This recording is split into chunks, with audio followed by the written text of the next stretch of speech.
Chers amis, Napoléon Bonaparte disait qu'un bon croquis vaut mieux qu'un long discours.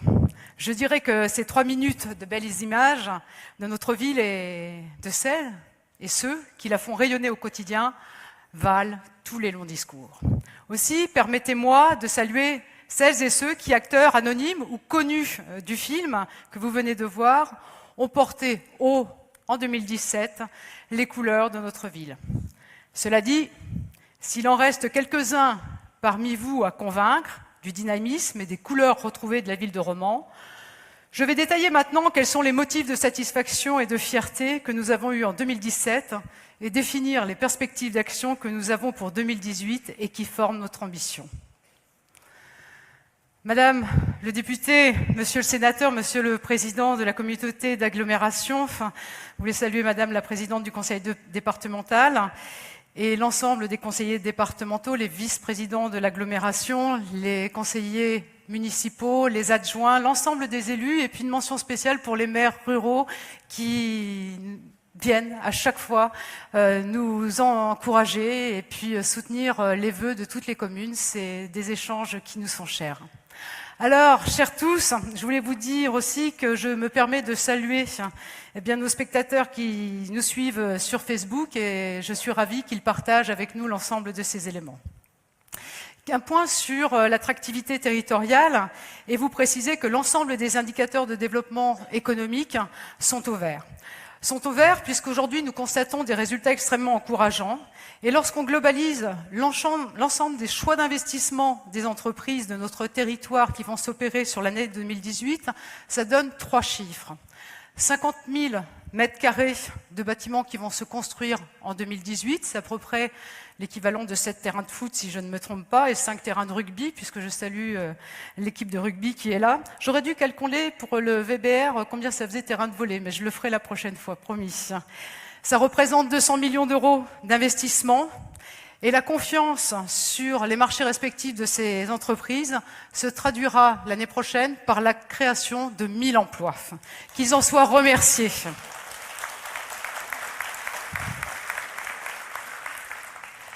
Plusieurs entreprises se distinguent largement et contribuent à ces prévisions. Je vais me permettre d'en citer quelques-unes. Donc Areva, qui est devenue Framatome, l'entreprise Deli-France, la SFAM, Marc Avenue, Douceur de Jacquemart, Verré Technique Découpe, et bien sûr, nous n'oublierons pas les ravioles, enfin Saint-Jean maintenant, qui a fait un changement de packaging aujourd'hui, qui le met sur les marchés nationaux avec une visibilité exceptionnelle. Je vais faire un focus sur 3 entreprises, je vais me permettre de vous parler quelques instants de Deli-France. Deli-France, en 2017, c'est 280 collaborateurs, 150 intérimaires. Pour l'année 2018, c'est 3 millions d'euros d'investissement. On monte à 400 collaborateurs d'ici 2020 et une centaine d'intérimaires. C'est extrêmement important sur notre territoire, avec une mention particulière pour cette entreprise, tout comme Saint-Jean, qui forme ses salariés. Saint-Jean, c'est 30 millions d'euros d'investissement d'ici 2020 et la création de 150 emplois. Bravo à l'agroalimentaire!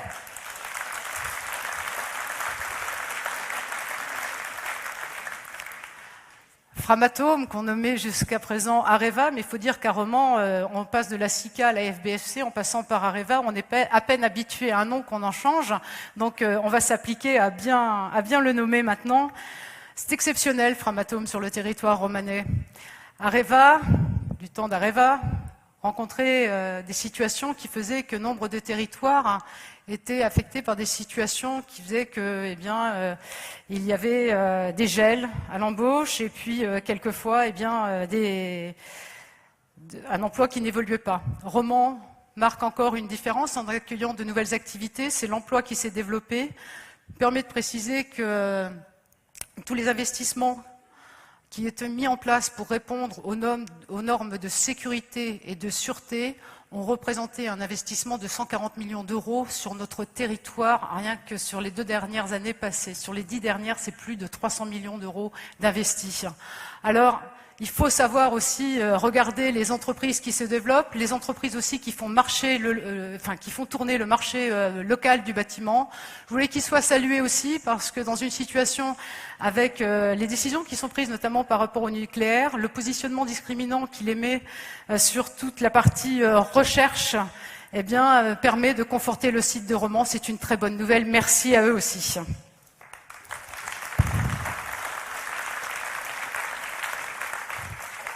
Je vais vous me permettre de vous parler d'une jeunette qui finalement, en l'espace de quelques mois, est devenue une très très grande. Je voulais vous parler de la SFAM. C'est extraordinaire. Lorsque j'ai rencontré le chef d'entreprise en 2014, il était en train de m'expliquer qu'on l'obligeait à tourner son bâtiment. C'est-à-dire qu'il devait faire... il ne pouvait pas faire face au Vercors, on lui demandait de tourner son bâtiment et d'avoir le Vercors dans le dos.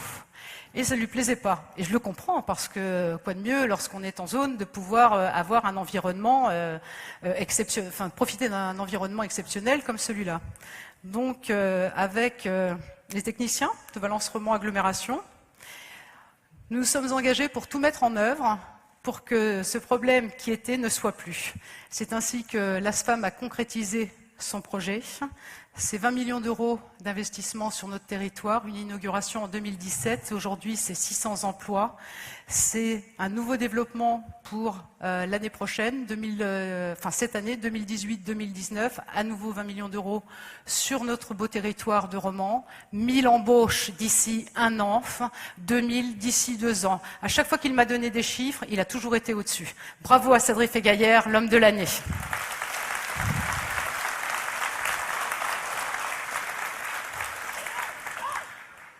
Alors bien sûr, quand on a des entreprises aussi dynamiques, eh bien, le ressenti sur le territoire, il a un critère, un marqueur qui est indéniable, c'est celui du chômage. Je vais dire du mal de personne, mais là je vais me lâcher un tout petit peu. Mais c'est de l'humour. Je voulais juste vous dire que ce dont François Hollande a rêvé pendant 5 ans, Romans l'a fait.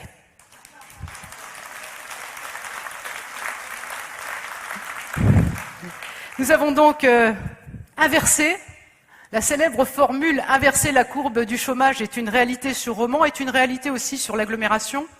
Quelques éléments sur Romans, c'est moins 3,2 en cumulé sur l'année 2017. Pour vous donner un comparatif, c'est 3 fois ce que fait la région. La région est grande, avec des métropoles, et pourtant, nous, petits territoires, eh bien, nous sommes à moins 3%, avec une mention particulière sur les jeunes. On parle toujours du chômage des jeunes. Sur la ville de Romans, il a baissé de 5%. Et on parle aussi du chômage des seniors. À Romans, il a baissé de 3%. Merci aux entreprises.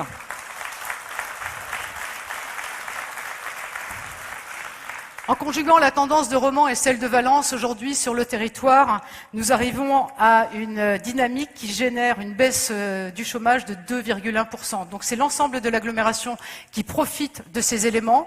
Donc je refais une mention aussi aux maires ruraux qui quelquefois regardent la partie urbaine pas de la même manière. Je dis que lorsque l'urbain est fort, le rural est fort et il n'y a pas d'urbain fort sans rural fort. C'est tous ensemble. Merci à eux.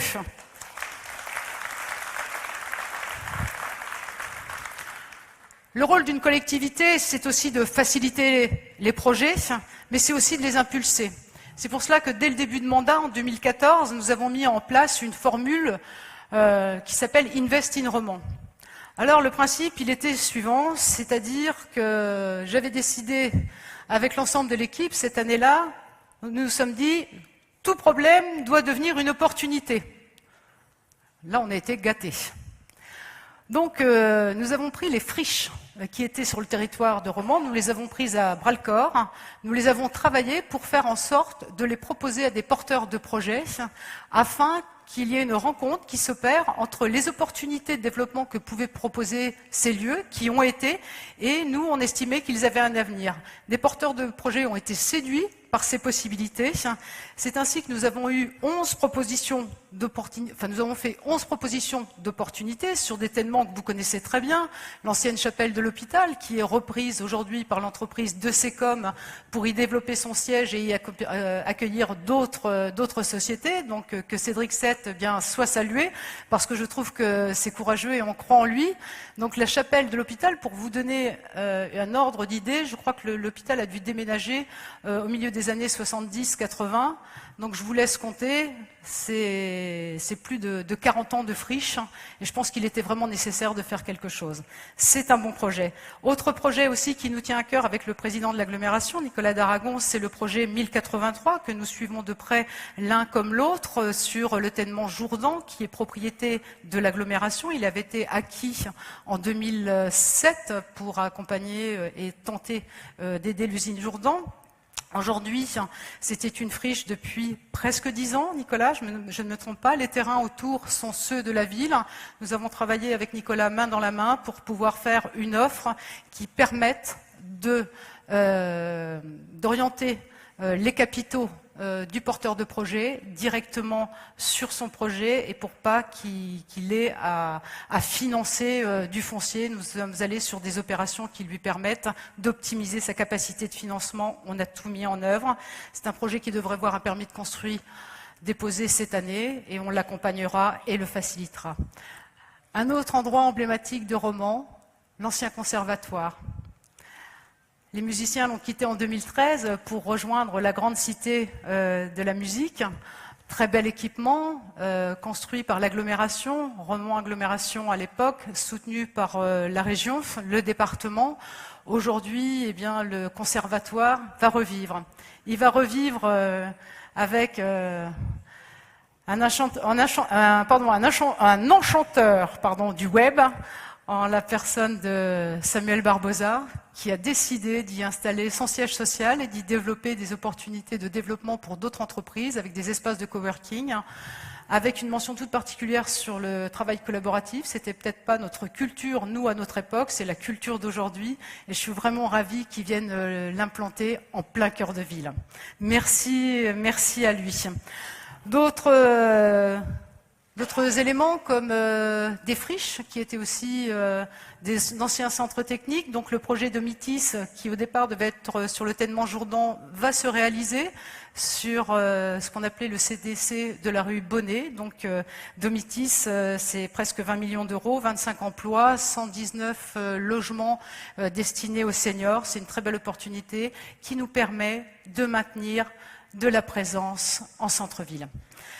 Moi, je voulais saluer l'ensemble de ces projets. Je pense qu'il y a des activités économiques qui ont toute leur place en zone industrielle et il y a des activités économiques qui gagnent en positionnement en faisant le choix du centre-ville. Ils ont eu le courage de le faire, ils ont eu l'audace de le faire.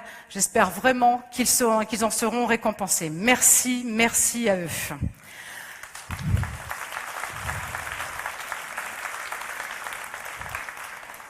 Alors, tous ces jeunes porteurs de projets, c'est quand même 50 millions d'euros d'investissement et la création de 100 nouveaux emplois, rien que dans le centre-ville. C'est de la dynamique en plus. Ça veut dire aussi qu'il revient à la collectivité de continuer les investissements qui sont les siens sur la redynamisation de la ville.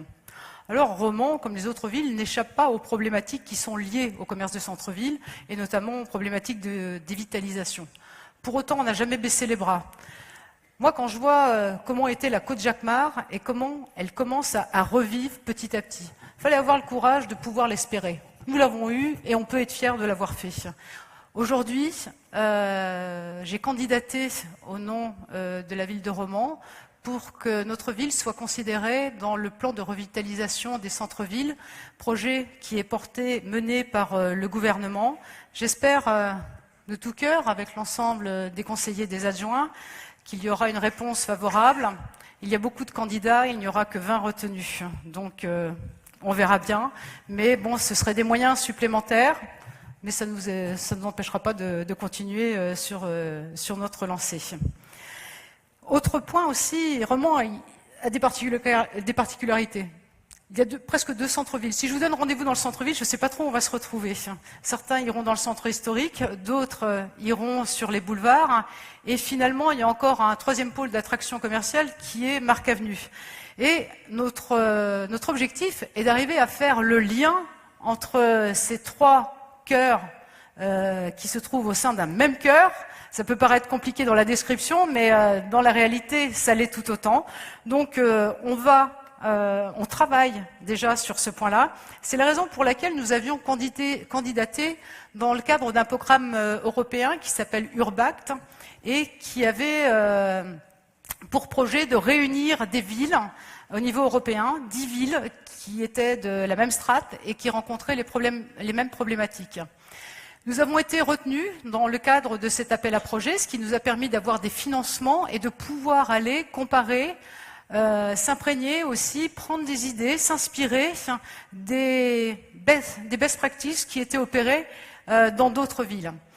C'est à partir de l'ensemble de ces éléments que nous avons osé lancer les opérations de boutiques éphémères à 3 reprises au cours de l'année 2017. La première était dans le cadre de la fête de la pogne et de la raviole, la seconde était dans le cadre de l'accompagnement de la braderie organisée par les commerçants, et la troisième était à Noël. Finalement, ce sont 42 boutiques éphémères qui se sont essayées pour certaines, d'autres, c'est leur métier d'être éphémère, et aujourd'hui, eh bien, cette situation s'est traduite par 8 ouvertures définitives de boutiques. Je vous demande juste d'encourager, ils sont là ce soir, ceux qui sont porteurs de ces projets, parce que c'est osé, mais on sera là pour les accompagner. Merci à eux.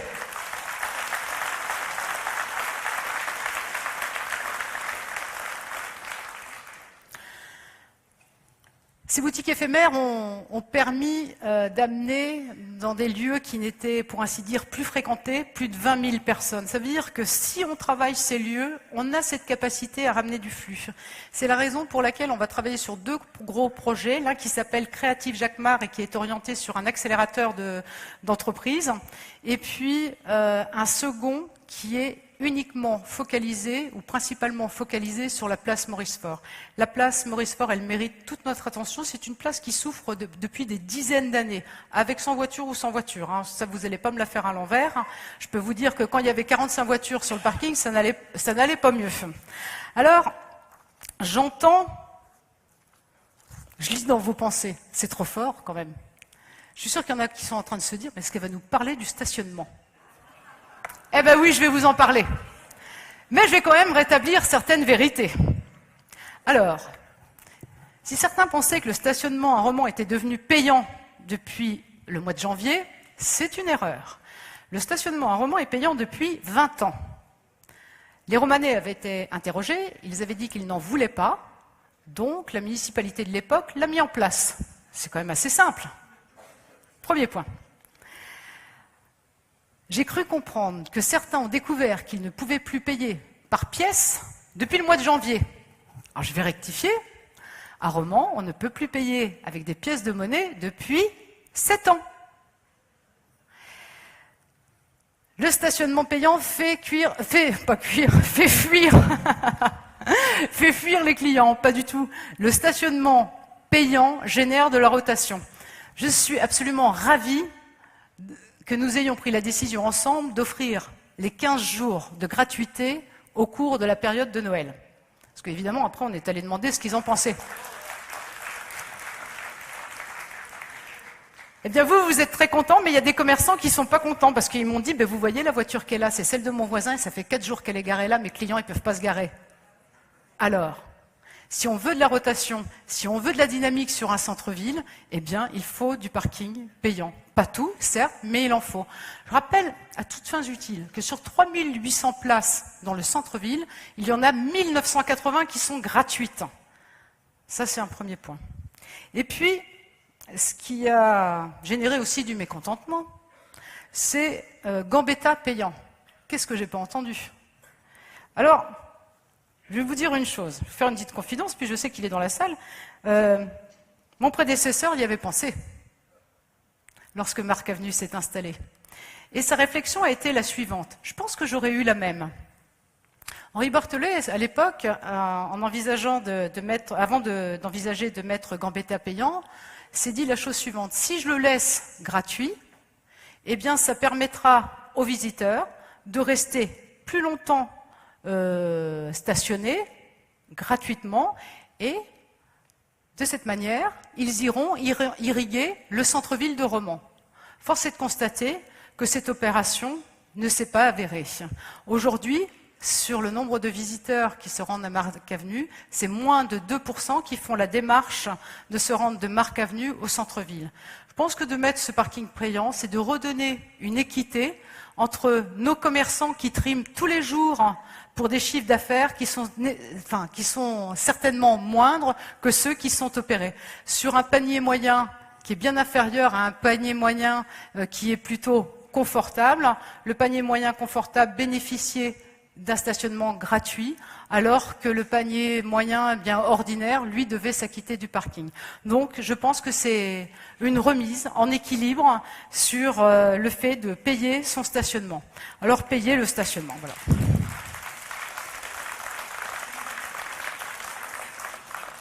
J'ai rétabli des vérités, certains ont dû se dire, elle nous répète, on le savait déjà. Par contre, je vais vous dire quelque chose que vous ne saviez pas. J'ai entendu aussi, il n'y a pas assez de place. C'est encore à prouver, mais il n'y a certainement pas assez de place là où vous voulez. On est d'accord? Donc ce que je vous propose, c'est que, enfin, je vais vous le confier. Aujourd'hui, nous avons la possibilité d'avoir très rapidement, 130 places en plein centre-ville. J'ai entamé des discussions avec les propriétaires. Je ne préciserai rien de plus, puisqu'aujourd'hui, je suis encore au stade de la discussion. Il n'y a pas d'opposition. Après, il y a des situations juridiques qu'il est nécessaire d'éclaircir, enfin, non pas d'éclaircir, mais de démêler, pour nous donner la possibilité, en toute légalité, de pouvoir disposer de ces places. Donc ça devrait, je l'espère, se solutionner avant la fin de l'année, 130 places en plein centre-ville, à proximité du boulevard Jean Jaurès. Autre point aussi, on m'a demandé un parking de report. Il y aura un parking de report. Un parking de report de 100 places qui sera au nord de la gare. Il avait été prévu déjà, je le dis par honnêteté, par l'ancienne municipalité avec un dessin un peu différent. Aujourd'hui, au regard de l'évolution qui est celle de Marc Avenue, l'évolution de sa fréquentation, je pense qu'il est nécessaire de faire un focus sur cette possibilité de parking de report. Donc, je voulais préciser l'opposition qui m'en avait parlé. Donc, je vais tout mettre en œuvre pour satisfaire leurs propositions. Voilà. Et enfin, dernier point, Maurice Faure, dont nous avons libéré le passage. Eh bien, Maurice Faure, je suis en train de proposer avec Frédéric Juvenet, qui est en charge des commerces, que nous puissions faire un bilan sur le fait d'ouvrir de manière plus large cette place Maurice Faure pour que nous puissions trouver un consensus entre ce que sont nos objectifs pour cette place, les nécessités qui sont les leurs pour faire du chiffre d'affaires. Donc on va travailler à un aménagement ensemble et pour que les deux parties soient satisfaites. Voilà pour les éléments que je voulais vous préciser sur le parking.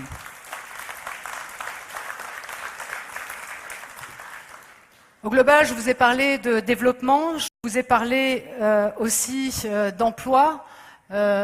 L'emploi, on l'a pris à bras-le-corps dès 2014. On avait monté ensemble une opération qui s'appelait Job Up, qui permettait de faire se rencontrer des entreprises qui avaient des projets de développement, donc c'est sur du court et long terme, et puis, je ne vais pas dire de demandeurs d'emploi, je vais dire chercheurs d'emploi, c'est-à-dire que ça concernait autant des demandeurs d'emploi que des gens qui avaient des envies d'évolution dans leur situation professionnelle. On a fait rencontrer ces mondes avec l'ensemble des partenaires qui sont liés à l'emploi. Je voulais saluer le directeur de Pôle emploi. On avait vraiment tous travaillé ensemble, la main dans la main, avec la MEF. Et aussi, je tiens à préciser, la mission locale, notamment sur la mobilisation des candidats en fonction de la nature des offres qui étaient proposées. C'est un beau partenariat. On le mène depuis 3 ans. Toujours avec un esprit d'amélioration continue. Je trouve que c'est un beau partenariat qu'on fait avec les entreprises privées. Elles ne s'y sont pas trompées. Elles ont doublé depuis qu'on l'a mis en place et les chercheurs d'emploi, eux aussi, ont doublé. Nous sommes à 40 entreprises. On va peut-être être obligé de changer de locaux pour pouvoir satisfaire toutes les demandes que nous avons. Et nous avons accueilli pratiquement 600 chercheurs d'emploi pour cette soirée afin de faire concorder les envies de chacun. C'était une très bonne chose et on nous demande de le renouveler. On le refera l'année prochaine. Une collectivité en mouvement comme celle de Romans, ça doit automatiquement se conjuguer avec ce qu'on peut appeler la modernisation de la collectivité. Alors, je vais quand même faire un petit rappel parce qu'on n'a pas eu la vie facile. Hein. Je rappelle qu'en 2014, on a quand même pris une ville qui n'était pas en bonne santé financière en 2014 et on frôlait la faillite à peu près à chaque variation de taux de change, qu'il s'agisse du yen, qu'il s'agisse du dollar ou du franc suisse. Où ça s'est vraiment mal passé, c'est en 2015, lorsque le franc suisse a dérapé un 15 janvier. Je ne vous raconterai pas l'histoire, mais je reprécise que la paternité de cette sortie de la dette toxique, c'est la nôtre. Nous avons tout mis en œuvre. On a tellement travaillé, on a travaillé vraiment avec une démarche entrepreneuriale, comme si chaque négociation était une dernière fois. Et au final, on s'en est super bien sorti. Nous sommes la première ville de France à sortir de la dette toxique. Par contre, là on s'est distingué, nous sommes les seuls, non seulement à être sortis de la dette toxique, mais à s'être désendettés en même temps. Aujourd'hui, pour la première fois depuis, lors de ce mandat, pour la première fois depuis des années, Romand a enclenché le désendettement. Le chômage baisse, la dette baisse, c'est moins 10% depuis 2014. C'est de très bon augure pour notre ville et je pense qu'on peut en être satisfait.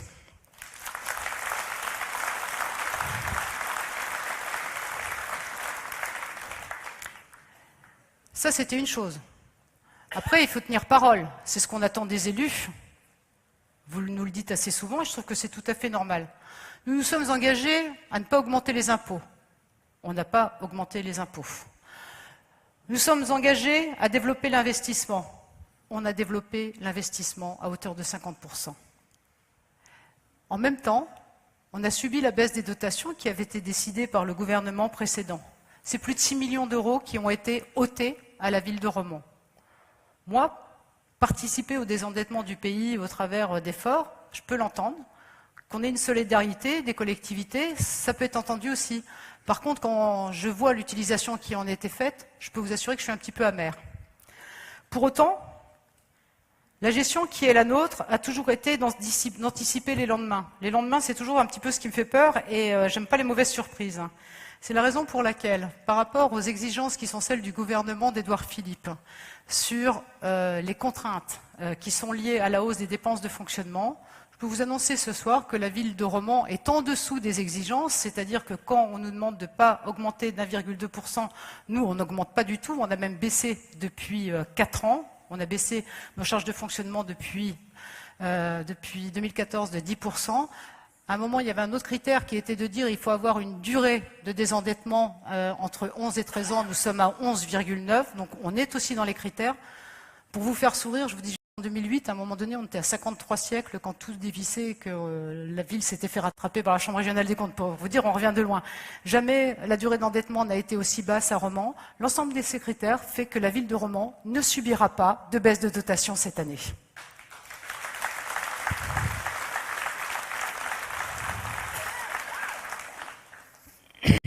Pardon. Satisfaire, conjuguer à ces points-là, et en même temps, il faut répondre aux usagers. Les usagers, on s'était engagé à les satisfaire. C'est la raison pour laquelle on a mis en place, dès le début du mandat, Allô Madame le maire. Si je compare par rapport au nombre d'appels qui étaient opérés de votre part vers la collectivité, en 2013, ils étaient de l'ordre de 400 par an. Aujourd'hui, ils sont de l'ordre de 3000. Et c'est excellent. Il y en a qui vont dire qu'il y a plus de mécontents. Non. Ça veut dire que maintenant, quand ils appellent, ils ont une réponse. Et quand on a une réponse, on y revient. Et finalement, celui qui réclamait au départ, eh bien maintenant, il appelle pour être contributeur à l'amélioration du cadre de vie, à l'amélioration de la propreté. Et c'est un service qui donne toute satisfaction. On s'était engagé sur un délai de résolution de 48 heures. On est à 24 heures aujourd'hui. L'ensemble de ces éléments nous a poussé à aller plus loin sur la satisfaction des usagers. Et on a travaillé aussi sur les attentes des Romanais. Je vous donne juste un exemple. Les Romanais, on avait marre d'attendre. Alors comme je ne suis pas d'une nature très patiente, je pouvais le comprendre aisément.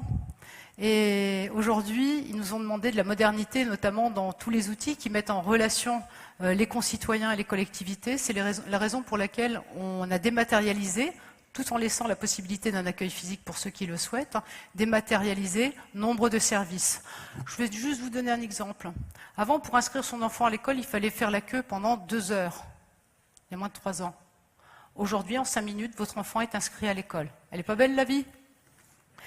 Alors, si vous voulez prendre vos rendez-vous, vous pouvez le faire, comme chez le docteur, par Internet, donc, ou vous rendre à Mairie Plus, vous y serez très bien accueillis. Mais je veux dire que l'ensemble de ces éléments contribuent aussi à ce que les exigences des nombreux nouveaux romanais, je sais que nombre d'entre eux sont là ce soir, qui aujourd'hui souhaitent des services à la carte quand ils veulent et avec le moyen qu'ils souhaitent. Et c'est à nous de multiplier les possibilités de ces moyens d'accéder aux services. Alors bien sûr, pour faire tout cela, je parlerai des investissements après, il faut du monde. Il faut du monde, mais il faut calibrer aussi. Donc, on a fait le choix d'orienter la culture de la collectivité à l'image, je ne dis pas copier-coller, à l'image, en s'inspirant de ce qui se faisait en entreprise, et notamment de faire partager la notion de la culture de la performance. Pourquoi la performance? Eh bien, c'était la solution qui était la nôtre pour ne pas augmenter les charges de fonctionnement et pour faire plus. Donc finalement, on a réussi à faire mieux avec moins. Et ça, si on n'a pas l'engagement et la motivation des agents, on n'y arrive pas. Et on l'a eu, et moi je veux vraiment saluer le travail qui est fait de ce côté-là et de leur part. Ils étaient 700 au départ quand on est arrivé, ils sont un petit peu moins de 600 aujourd'hui. Ça veut dire qu'il a été nécessaire de redéfinir les métiers, de redéfinir les process d'intervention. On fonctionne en mode projet, on a optimisé tout ce qu'on pouvait optimiser, mais toujours avec un objectif, la satisfaction des usagers et la performance des projets dans la manière dont ils sont menés. Au regard de cette situation, j'ai fait le choix encore, avec l'ensemble de l'équipe, on a fait le choix de s'inspirer de ce qui se faisait en entreprise. C'est-à-dire qu'une entreprise, quand elle fait du résultat, pour motiver ses troupes et puis saluer aussi l'effort qui a été fait, elle met en place ce qu'on appelle des primes de résultat. Eh bien, on a fait la même chose. Une entreprise fait du chiffre d'affaires, son objectif, je fais raccourci quand même, son objectif c'est de faire du résultat. Eh bien, on s'est dit, on va s'inspirer de la même chose. Nous, notre métier, c'est de délivrer du service public. Notre objectif, c'est de générer de la satisfaction usagée. Eh bien, on est allé jusqu'au bout. C'est-à-dire qu'on a mesuré la satisfaction des usagers, on en a, par un organisme indépendant, je le précise, et on en a déduit, au regard des notations qui avaient été faites, un indice. Et cet indice nous a servi de référence pour fixer un autre objectif à la fin de l'année. Nous sommes partis de 88% de satisfaction, arrivés à 89% au mois de décembre. Ça veut dire que l'ensemble des agents vont se partager une prime de 130 000 euros. Cette prime de 130 000 euros est indexée, comme c'est fait en entreprise, en fonction du présentéisme dans la collectivité. C'est de la dynamique.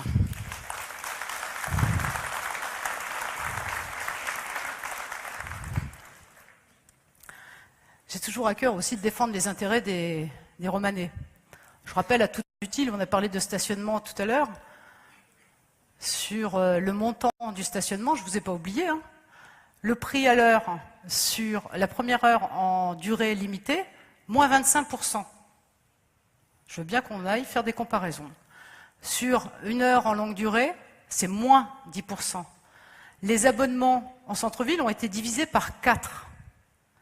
Tout cela, toujours pour favoriser le pouvoir d'achat. Mais le meilleur coup, sur le pouvoir d'achat, on est allé sur des charges qui pèsent sur nombre de nos concitoyens.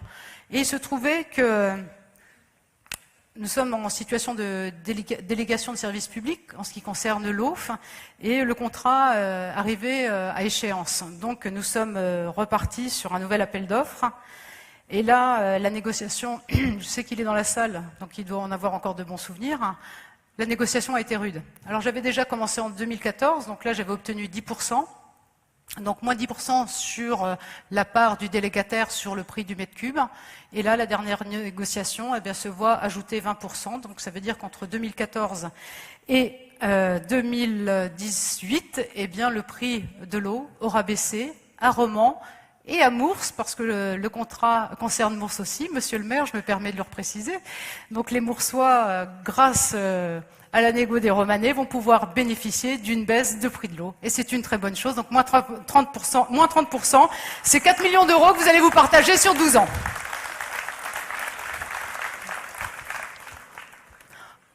Mais tu es là.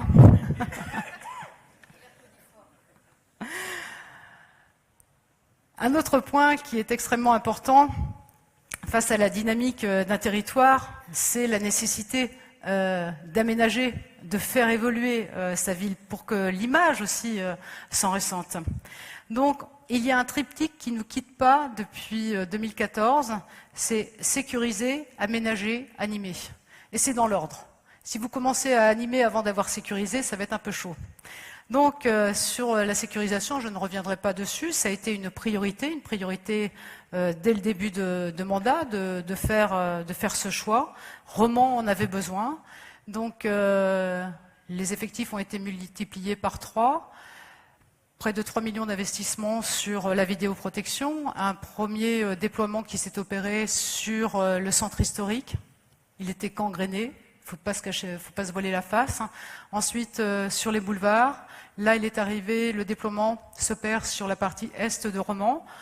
Pour cette année, on va attaquer la partie nord, puis l'ouest de Romans. C'est l'ensemble de la ville qui sera majoritairement couverte, mais aussi les endroits vulnérables, notamment, je pense à nos enfants, notamment sur les écoles. Donc, ce déploiement qui est relayé à un CSU en fait un outil, finalement un outil sur lequel nous avons été beaucoup aidés, notamment par le département, on a été aidés par la région et on a été aidés par l'État aussi.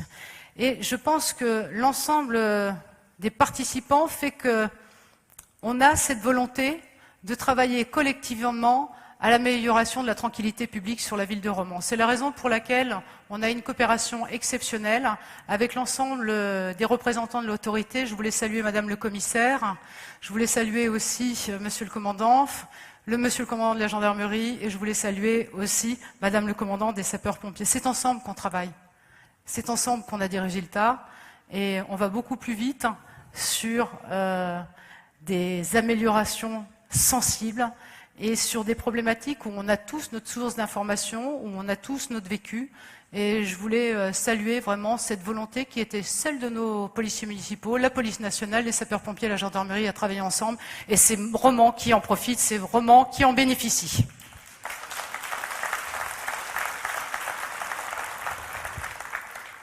C'est pas commun la police municipale à Romans parce que c'est 3 brigades. Il y a la brigade canine. Jamais je n'aurais pensé que ça pouvait avoir de tels résultats. Nous avons la brigade moto, la brigade, comme ils les appellent, les nuiteux. Je trouve pas ça très élégant, mais ils font du bon boulot et il y en a. Et puis la brigade de jour, les VTT pour aller dans le centre historique, pour descendre des marches, c'est exceptionnel. Donc ils ne ménagent pas leur peine. Franchement, je voulais les saluer parce que quelquefois ils sont aussi patients avec vous, même si quelquefois ils vous verbalisent, mais avec nombre d'entre vous, ils font preuve d'une grande patience quelquefois. Merci à eux.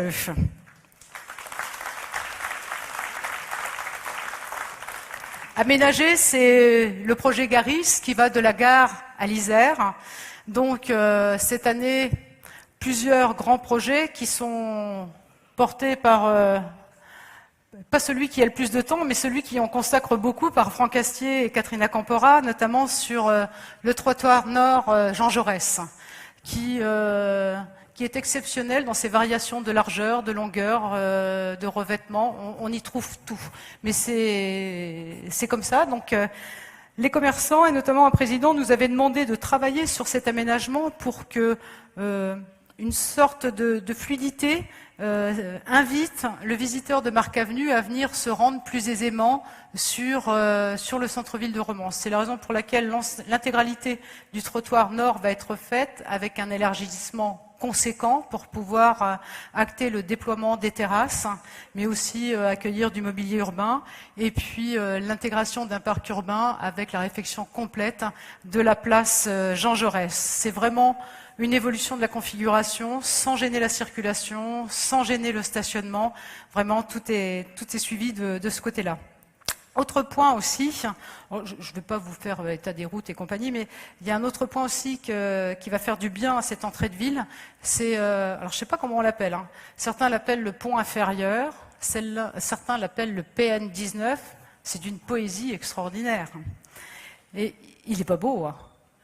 Il n'est pas beau. Alors je pensais aux Moursois, aux Périnois, qui sont arrivés en force ce soir, à Madame la députée lorsqu'elle vient nous rendre visite, à Monsieur le sénateur aussi qui accompagne souvent les projets de la ville de Romans.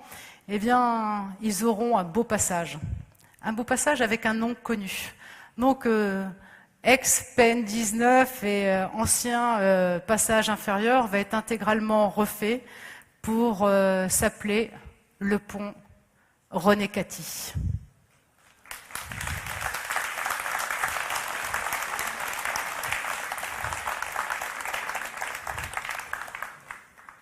C'est Marie-Joseph qui est heureuse aussi. Ah, pourquoi René Caty? Alors déjà, la marque vit toujours. René Caty, c'est griffé Laure Bassal. Et puis, il y a une mention particulière, parce que beaucoup de femmes en portent. On aime bien en avoir quelque part. La ballerine. René Caty a créé la ballerine en 1948. Je ne sais pas si la première ambassadrice viendra, mais c'est Brigitte Bardot qui les a portées pour la première fois en 1950. C'est bien cela, Marie-Joseph? J'ai encore dû oublier un détail, mais c'est quand même important. Donc, que la famille Caty soit mise en avant, je trouve que c'est une chose qui n'avait pas été faite à Romans, c'est bien dommage. Et puis, j'ai une pensée émue aussi quand on a fait ce choix pour Catherine. Catherine était membre de notre équipe, elle est partie trop vite et trop brutalement. Donc c'est en pensant à elle et à la famille Caty que nous aurons notre pont René Caty à Romans. Voilà.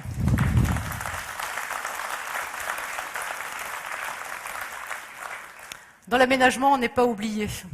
Aujourd'hui, le fait d'avoir des résultats qui traduisent cette dynamique fait que les partenaires nous font confiance.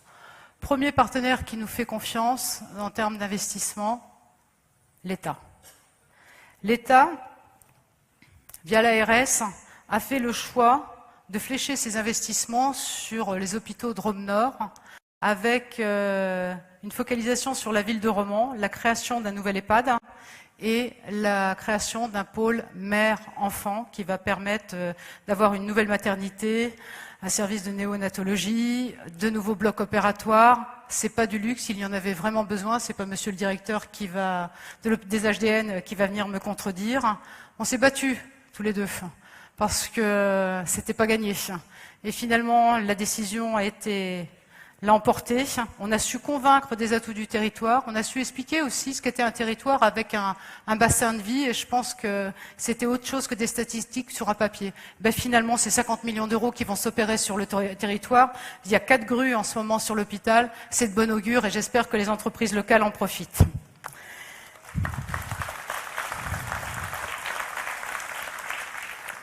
La région, et je voulais en saluer le vice-président, ne nous oublie pas.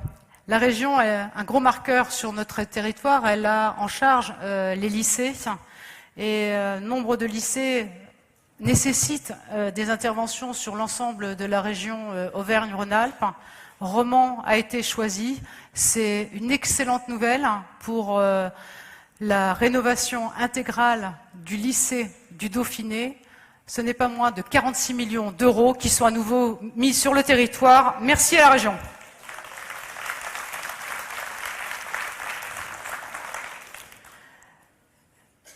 La région coopère aussi sur l'ensemble, avec le département, l'ensemble des développements, des travaux qui sont faits sur Romans. C'est pas moins de 6 millions d'euros aussi qui interviendront dans le cadre de la rénovation urbaine.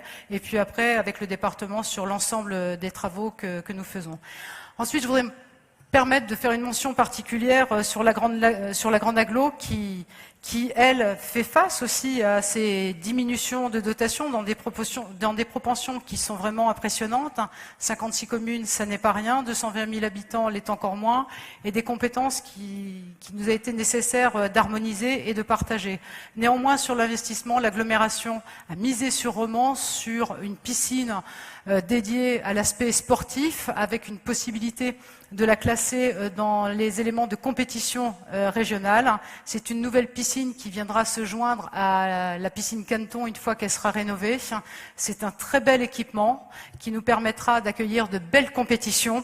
Et ces belles compétitions, eh bien, j'inviterai chacun d'entre vous à donner tout ce que vous pouvez pour encourager nos dauphins qui manquent pas de résultats, et puis le plaisir d'accueillir eh bien, les clubs des autres villes.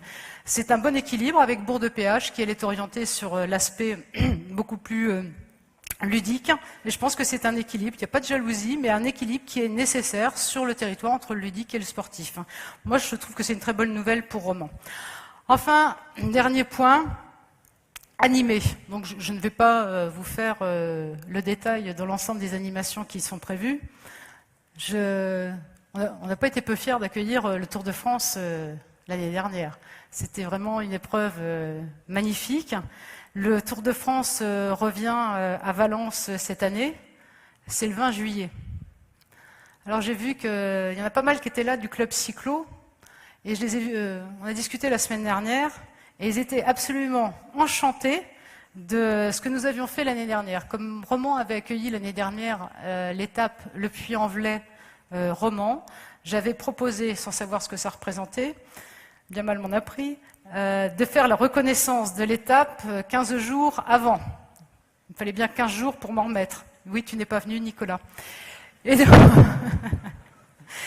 donc, on a passé une journée magnifique.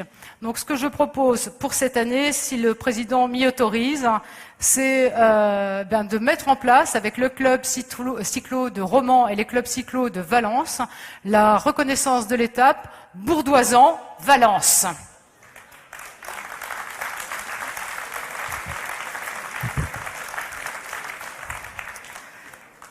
Comme je traduis le langage des signes, je précise que le président de le maire de Valence propose de le faire en mobilette. Voilà. Si vous aviez un casque.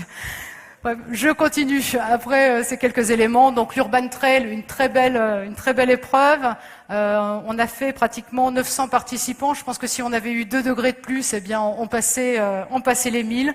Carnaval, c'est vrai qu'on a réduit la voilure sur Carnaval. Finalement, on s'est rendu compte qu'ils avaient à faire aussi bien avec moins. C'est un beau spectacle. Et puis de belles associations qui travaillent derrière. Et puis enfin, dernière nouvelle, le Master de pétanque revient à nouveau parce que je pense que c'est une véritable histoire d'amour avec la ville de Romans. Donc nous allons à nouveau accueillir l'étape des Masters internationaux de pétanque au mois de juillet prochain. Voilà.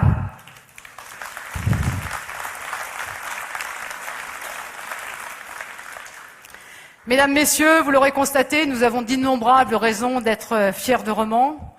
Alors, dès maintenant et à l'avenir, ces raisons sont autant d'espoir permis à tous et pour tous.